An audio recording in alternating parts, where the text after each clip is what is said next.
नमस्कार, मी धन्यता सोनकांबळे. आपण पाहत आहात नागराज न्यूज. पाहूयात आताची सर्वात मोठी बातमी. निलंगा काँग्रेसमध्ये नवा जुना वाद पुन्हा एकदा समोर. निष्ठावंत कोण ते पाहावं, मागचा इतिहास पाहावा. काँग्रेस जिल्हा परिषद व पंचायत समिती निवडणुकीपूर्वी प्रदेश उपाध्यक्ष अशोक पाटील निलंगेकर यांनी घेतला आढावा. जुना नव्या वादामुळे कार्यकर्त्याची हेळसांड.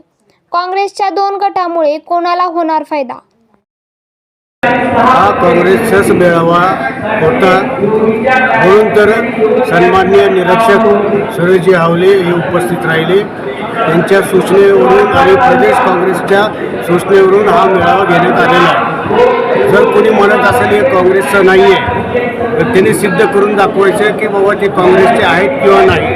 नंबर 1, फोटो आपल्याला माहिती आहे की मागच्या महिन्यामध्ये लातूरला काँग्रेस कमिटीमध्ये मेळावा झाला. तिथं निलंगेकर साहेबांचा फोटो नव्हता. त्यावेळेस कुणी आपल्या म्हणजे निलंग्या तालुक्यातल्या कार्यकर्त्यांनी आक्षेप घेतला. या मग त्यावेळेस जिल्हाध्यक्षाचं काम नव्हतं का निलंगेकर साहेबांचा फोटो लावायचा? हा परिणाम आहे ते. आणि मी उदाहरण दिलं आत्ता भाषणामध्ये. असंच जर राहिलं तर आयतं कोलीत म्हणजे विरोधी पक्षाच्या हातात पुन्हा एकदा सत्ता जाण्याची शक्यता आहे. आता तरी सुधरा. जे काही चुका विधानसभेमध्ये झाल्या त्याची दुरुस्त करा. वेळ नाही, अजूनसुद्धा वेळ गेलेली नाही.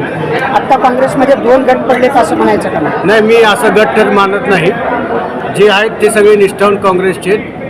आणि जे म्हणत असतील की आमची खरी काँग्रेस आहे, त्यांना विचारा की ह्याच्या अगोदर कुठल्या पक्षात होते आणि कधी आले आणि कधी निष्ठावंत झाले. एकीकडे आज तुमचा मेळावा आहे आणि 26 तारखेला परत दुसऱ्या काँग्रेसचाच मेळावा आहे. ते मला माहीत नाही, माझ्या कानावर सुद्धा आलं. बरं, आजची जी हा मेळावा झाला यातून कार्यकर्त्याकडून काय तुम्हाला म्हणजे कुठल्या सूचना करण्यात आल्या? सगळ्या सूचना मी जाहीर भाषणामध्ये सांगितलंय.